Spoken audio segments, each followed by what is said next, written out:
अगर ये समय पे निपटा दिया गया होता तो इतनी बड़ी वारदात मेरे साथ ना होती। आज अनुराग हम लोगों के बीच में बिल्कुल होता, आज भी हम लोग होली का जश्न मनाते। लेकिन इसके लिए केवल प्रशासन को जिम्मेदार ठहरा देना भी ठीक नहीं है। इसमें तीनों कड़ियाँ जिम्मेदार है, प्रशासन भी जिम्मेदार है, राजस्व विभाग भी जिम्मेदार है, और सबसे बड़ी जिम्मेदारी तो अदालतों की है। उन्हें भी अपनी जिम्मेदारी लेनी चाहिए। मैं तो पूरे ये मुख्यमंत्री, राष्ट्रपति और प्रधानमंत्री से भी मांग करूंगा कि जितने भी प्रदेश और देश की डिस्ट्रिक्ट कोर्टें हैं इनको प्राइवेट एजेंसियों के हवाले कर देना चाहिए।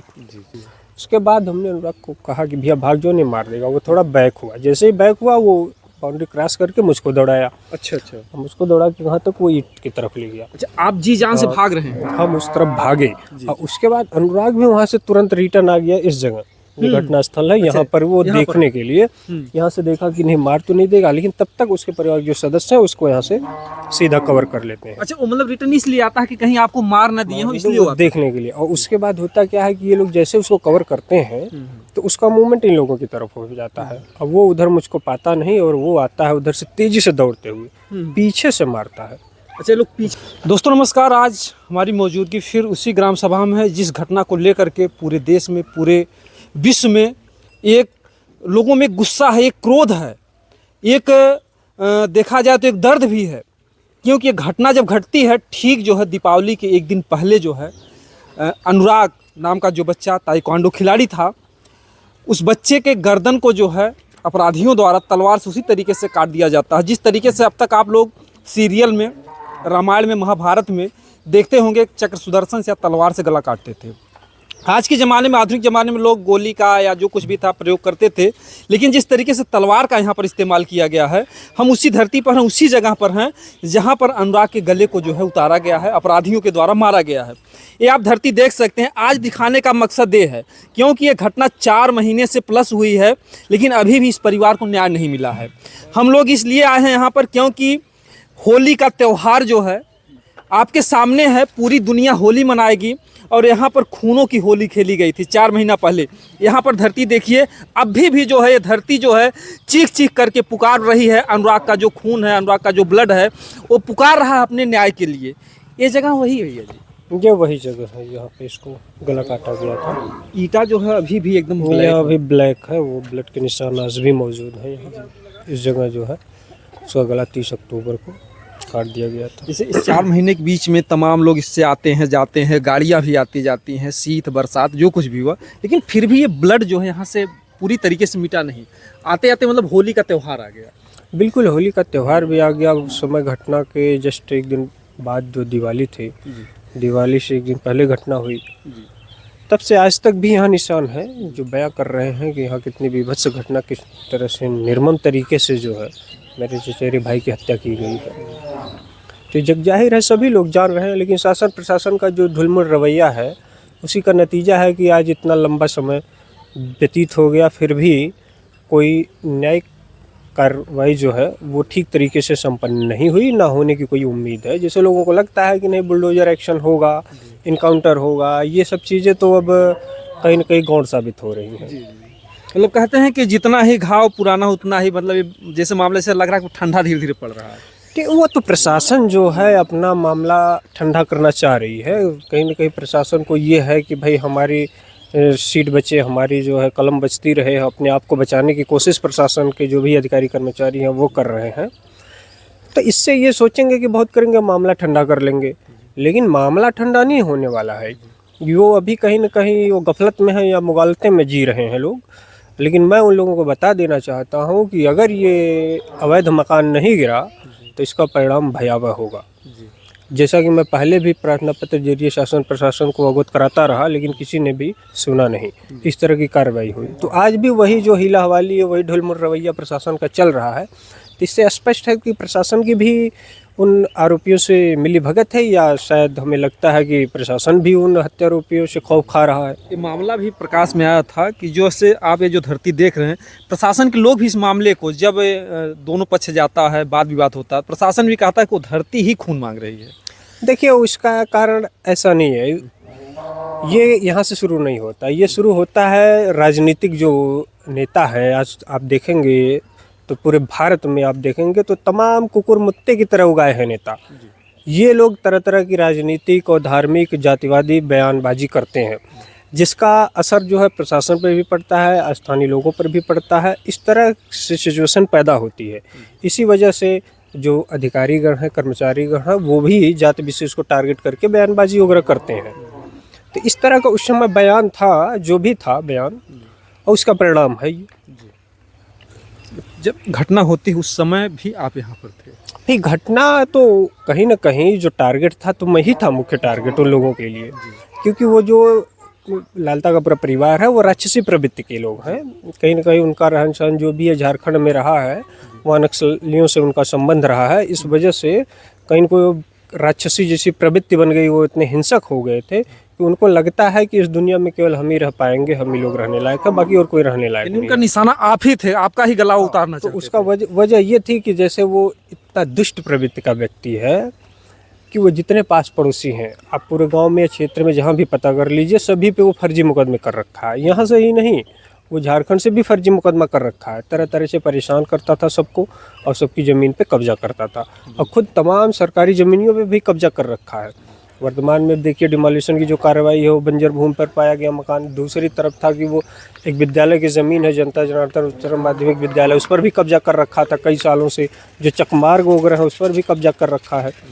तो इसके संबंध में हमने प्रार्थना पत्र 2023-2024 में भी IGRS पर डाला था कि कार्रवाई की जाए, लेकिन प्रशासन कहीं न कहीं उसके आतंक से भी खौफ खा रहे थे। इस वजह से उसके खिलाफ कार्रवाई नहीं कर पाए, और जिसका परिणाम ये हुआ। अच्छा, जब घटना के लोग अंजाम देते हैं तो क्या आपको भी दौड़ाते हैं तलवार लेकर के कुछ ऐसा? देखिए, हमको इसीलिए दौड़ाते हैं क्योंकि जितने भी यहाँ मामले वो फर्जी सबके ऊपर, पास पड़ोसियों के ऊपर कर रखा है, उसकी जो है उसकी पैरवी मैं करवा रहा था, कर भी रहा था। इस वजह से उसके अंदर खौफ था कि अगर इनको रास्ते से हटा दिया जाएगा तो कहीं ना कहीं कोई इन लोगों की पैरवी करने वाला नहीं रहेगा, तो हम धीरे धीरे सबकी ज़मीन जायदाद जो भी है सब कब्जा कर लेंगे। तो कैसे फिर बीच में अनुराग आ जाते हैं उसमें? देखिए, उस दिन घटना के दिन हम और अनुराग दोनों ब्रश करते हुए सुबह घर से ही निकले इस रास्ते से, खेत पर जा रहे थे, साथ में थे।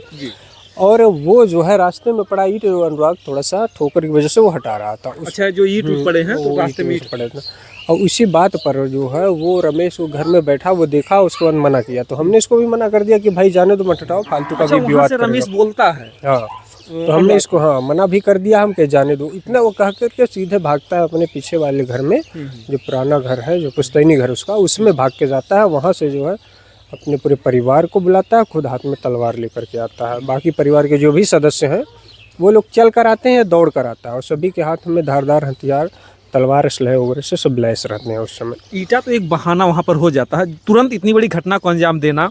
क्या कुछ पहले नहीं ऐसा था कि वो इतनी बड़ी साजिश रच रहा है? उससे पहले वो लोग अपने दिमाग कितनी बार सोचे होंगे इतनी बड़ी घटना? देखिए, जैसा हमने पहले भी आपको बताया, कई चैनलों पर मैंने बताया है कि वो झारखंड में रहा है काफ़ी दिन तक, वहाँ नक्सलियों से उसका संपर्क रहा है। तो कहीं ना कहीं जो उसकी मेंटलिटी थी वो नक्सलियों जैसी हो गई थी। वो इतना हिंसक, समझ लीजिए को राक्षसी प्रवृत्ति का हो गया था।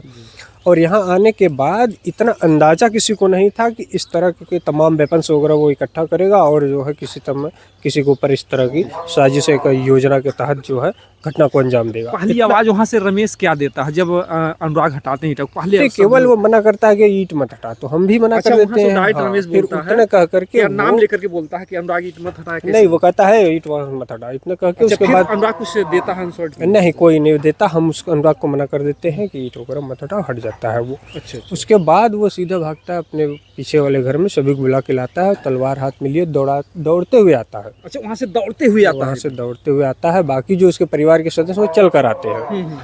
और अनुराग को मैंने कहा कि हट जाओ, ने मार देगा, वो थोड़ा सा बैक साइड हुआ। अच्छा, आपने उनसे बोला? कहा कि भाई हट जाओ, ने मार देगा।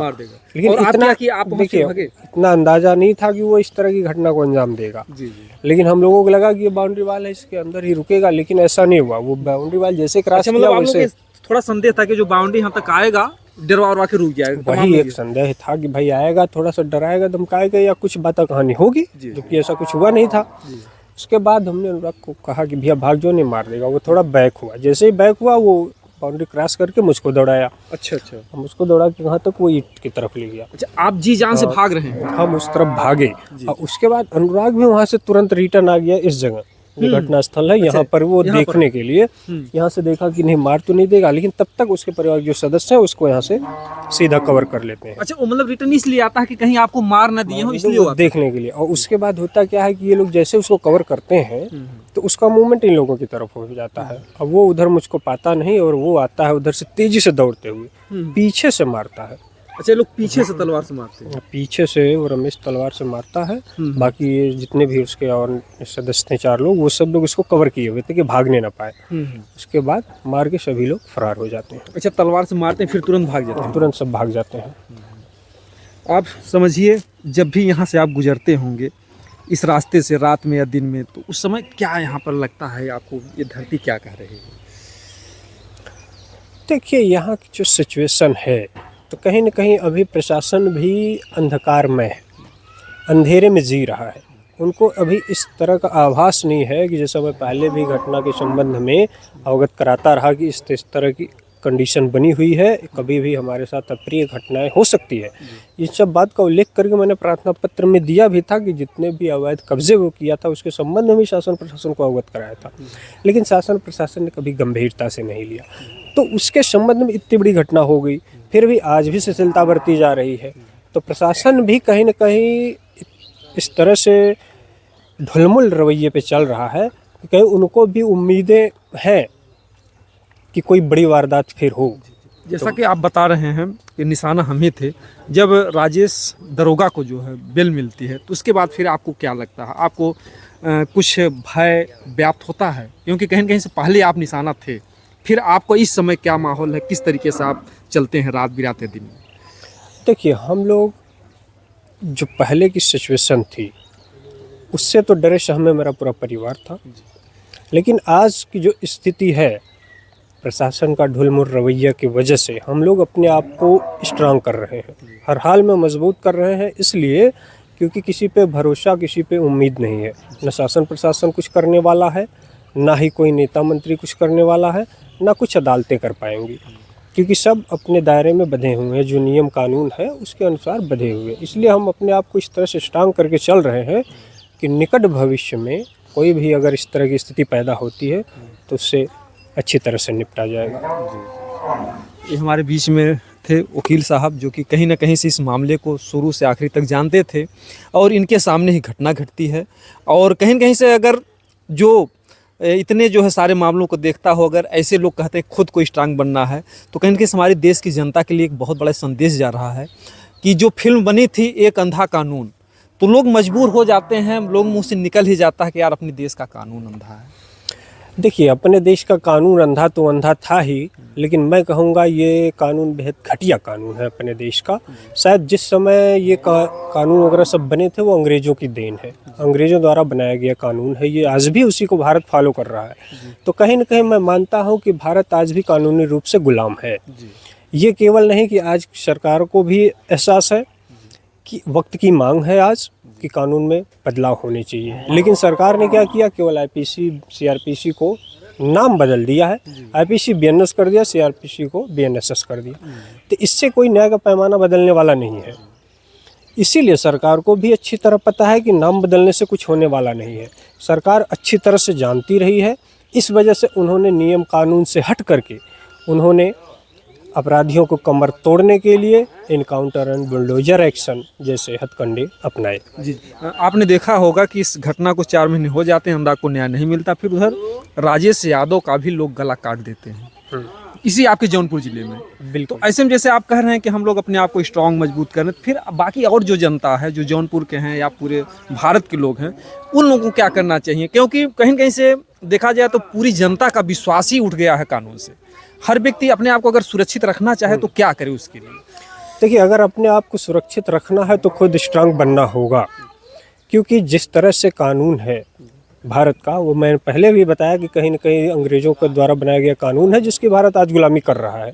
तो कानून इतना घटिया है, सरकार भी मान चुकी है। स्ट्रांग बनने में क्या करें? जैसे स्ट्रांग बनने कई तरीका होता है, क्या करें? हर व्यक्ति जो है अस्त्र शस्त्र लेकर चले, तलवार लेकर के चले, लाठी डंडे लेकर जब चले। न सरकार संरक्षण दे पा रही है, ना वो सुरक्षा कर पा रही है, न्यायालय जो है, अदालतें हैं जो, वो भी समय से ना मामले को निपटा नहीं पा रही हैं, समय से जजमेंट नहीं कर पा रही हैं, तो कहीं ना कहीं अपराधियों का हौसला बढ़ेगा, वारदात होती रहेंगी। तो केवल नामकरण करने से ऐसा नहीं होगा कि न्याय के पैमाने बदल जाएंगे, न्याय के तौर तरीके बदल जाएंगे या अदालतों की जो कार्यशैली है वो बदल जाएगी। ऐसा कुछ नहीं होने वाला है। तो इसलिए सबका भरोसा उठ चुका है, यहाँ नहीं कि सरकार का भी कानून से भरोसा उठ चुका है। इसीलिए उसने तो ये बुलडोजर एक्शन है और इनकाउंटर जैसे हथकंडे अपनाए, वो इसी की बानगी है। क्योंकि कानून इतना लचर है, वो इतना घटिया है, शायद उस समय बना होगा तो ये शायद अच्छे से प्रभावी रहा होगा, लेकिन बदलते परिवेश में ये बौना साबित हो रहा है। हाँ, आपने जो कहा कि जो है सरकार भी लाचार हुई कहीं दिन बुलडोजर कानून, अगर देखा जाए तो जो है बुलडोजर जब जोगी जी उनका नाम ही पड़ जाता है तो कहीं कहीं से सबसे ज्यादा अगर विरोध करने वाले थे तो अखिलेश जी ही थे कि भाई बुलडोजर ना चलवाया जाए, संविधान के खिलाफ या जो कुछ भी है। बिल्कुल बिल्कुल। देखिए, लेकिन आज जिस तरह से घटना एक हुई, आप बता रहे हैं राजेश यादव फर्नाटे की, तो उसमें अब सपा के जो भी नेता हैं वो भी अब बुलडोजर एक्शन और इनकाउंटर जैसी मांग करने लगे हैं। यानी कि जो जोगी जी का पहला हथकंडा था, जो भी उनका नियम था, वो चुस्त दुरुस्त था। आज की मतलब कि समय की मांग है वो। देखिए, जिस तरह से ये कानून इतना लचर और इतना घटिया साबित हो रहा है आज के दौर में, इसलिए सबसे कारगर विकल्प यही था कि इनकाउंटर और बुलडोजर एक्शन। अब देखिए, जैसे विपक्ष विरोध कर रहा था ना, आज विपक्ष भी कहीं न कहीं उस तरह की मांग कर रहा है कि बुलडोजर एक्शन और इनकाउंटर होने चाहिए। क्यों मांग कर रहा है? उनको भी पता है, सबको पता है कि ये कानून जो है बेदम है, इसमें कोई दम नहीं रह गया है। इसी का फ़ायदा उठाते हैं जितने भी हत्यारोपी, आरोपी, जो भी अपराधी हैं, उनका हौसला ऐसे बढ़ता है कि एक बार गए, जेल गए, बेल पे आए, फिर उसके बाद मामले को डिसाइड करते करते 50 साल बीत जाएंगे। उसके बाद हम ऐसे आराम की ज़िंदगी जिएंगे, फिर वारदात को अंजाम देंगे। तो कहीं न कहीं विकल्प आज ज़रूरत ये है कि कानून को बदला जाए, उसके पैमाने को बदला जाए, उसकी कार्यप्रणाली को बदला जाए कि त्वरित न्याय कब मिलेगा। त्वरित न्याय तो बड़े दूर की बात साबित हो रही है, कहीं किसी को त्वरित न्याय मिल रहा है। अगर त्वरित न्याय मिल गया होता तो शायद जो राजेश यादव की जान गई है आपके जौनपुर में, आज वो शायद लोग सीख लेते। इसीलिए तो अपराध बढ़ रहा है। त्वरित न्याय न मिलना ही तो अपराध अब तेजी से बढ़ रहा है। इसके लिए कौन जिम्मेदार है? शासन प्रशासन भी जिम्मेदार है और अदालतें भी जिम्मेदार है। ऐसा नहीं कि अदालतें जिम्मेदार नहीं है। अगर समय से कोई मामले निपटाए जाए, जैसे अब मेरे यहाँ ये ज़मीनी विवाद 30 साल से चल रहे हैं, अगर ये समय पे निपटा दिया गया होता तो इतनी बड़ी वारदात मेरे साथ ना होती। आज अनुराग हम लोग के बीच में बिल्कुल होता, आज भी हम लोग होली का जश्न मनाते। लेकिन इसके लिए केवल प्रशासन को जिम्मेदार ठहरा देना भी ठीक नहीं है। इसमें तीनों कड़ियाँ जिम्मेदार है, प्रशासन भी जिम्मेदार है, राजस्व विभाग भी जिम्मेदार है और सबसे बड़ी जिम्मेदारी तो अदालतों की है। उन्हें भी अपनी जिम्मेदारी लेनी चाहिए। मैं तो पूरे ये मुख्यमंत्री, राष्ट्रपति और प्रधानमंत्री से भी मांग करूंगा कि जितने भी प्रदेश और देश की डिस्ट्रिक्ट कोर्टें हैं, इनको प्राइवेट एजेंसियों के हवाले कर देना चाहिए कि इतनी दयनीय स्थिति इन लोगों की हो चली है कि कहीं भी कोई जजमेंट ये लोग तय समय पर दे नहीं पा रहे हैं। बिल्कुल, आपको बहुत बहुत धन्यवाद। आपने बहुत ढेरों सारी जानकारियाँ दी हमारे दर्शक बंधुओं को और बहुत ही ज़रूरत है। अगर इस तरीके की घटनाओं पर अगर तुरंत न्याय नहीं मिलेगा, कहते हैं कि देर से मिला हुआ भी न्याय नहीं होता है, तो इसलिए आए दिन जो है हत्या बलात्कार बढ़ रहे हैं, क्योंकि निर्भया कांड की घटना को घटने के 8 साल बाद जाकर के अपराधियों को सजा मिलती है। और जब घटना घटती है निर्भया की, तो ऐसा लगता है कि अब किसी बहन बेटी के साथ, जिस तरीके से पूरे देश में आंदोलन हुआ, किसी बहन बेटी के साथ कोई छेड़खानी नहीं करेगा। लेकिन नहीं, कोई अपराध नहीं बंद हुआ। केवल वजह है कि हमारे देश का जो कानून संविधान है इतना लचीला है, इतनी देर में सजाएं मिलती हैं, तब तक एक अपराधी को सजा मिल नहीं पाती है, हजारों अपराधी पैदा हो जाते हैं। हमारा निवेदन है को भी नहीं न्याय मिला। जी जी, इसी तरीके से तमाम बहन बेटी, जो कलकत्ता में जो डॉक्टर बिटिया थी उसके भी साथ घटना घटती है, उसको भी न्याय नहीं मिला। तो तमाम ऐसी बहन बेटियां जिनका पता ही नहीं, आप लोग पाएंगे तमाम रोज जो है 3000 बेटियां सिर्फ उत्तर प्रदेश में मारी जा रही हैं। तो कहीं न कहीं से जब तक संविधान में परिवर्तन नहीं होगा, जो आज का माहौल है, जो आज का दरिंदा है, जो आज का राक्षस है, तो आज के राक्षस के हिसाब से आज का अस्त्र भी होना चाहिए, नहीं तो आपका अस्त्र फेल हो जाएगा। तो हम चाहेंगे कि इस वीडियो को ज़्यादा से ज़्यादा शेयर करें और हर कोई व्यक्ति, जब तक संविधान हमारे देश का मजबूत नहीं हो जाता, कानून व्यवस्था मजबूत नहीं हो जाती है, हर व्यक्ति अपने आप को जो है मजबूत बनाए। जैसा इन्होंने कहा, बहुत ही अच्छा संदेश है कि आप लोग अपने आप को खुद जो है सुरक्षित रखने के लिए, जब तक आप खुद से मजबूत नहीं होंगे, आपको कोई बचाने वाला नहीं है। बाकी आप लोगों से हमारा निवेदन है कि जहाँ तक हो सके झगड़े झंझट से दूर रहिए, थोड़ा सब्र संतोष कर जाइए, क्योंकि महाभारत इतनी बड़ी घटना घटी, वो भी ज़मीनी विवाद में, जहाँ पर करोड़ों की जानें गई। तो कहीं न कहीं ज़मीनी विवाद आए दिन लोगों को जाने ले रहा है। देवरिया में घटना घटी, 6 जानें एक दिन में गई, तो ये घटनाएं रुक नहीं रही हैं। बड़े दुख के साथ कहना पड़ता है, हर घटना में ही हम लोग कहते हैं कि अपराधियों को ऐसी सज़ा मिले ताकि दोबारा ना हो, लेकिन ऐसा होता नहीं। हम लोग को कहने में अब शर्म आती है, क्योंकि जबकि उन सारी बातों को इन्होंने बहुत ही अच्छे तरीके से बताया है। आप लोग गौर कीजिएगा। जय हिंद, जय भारत।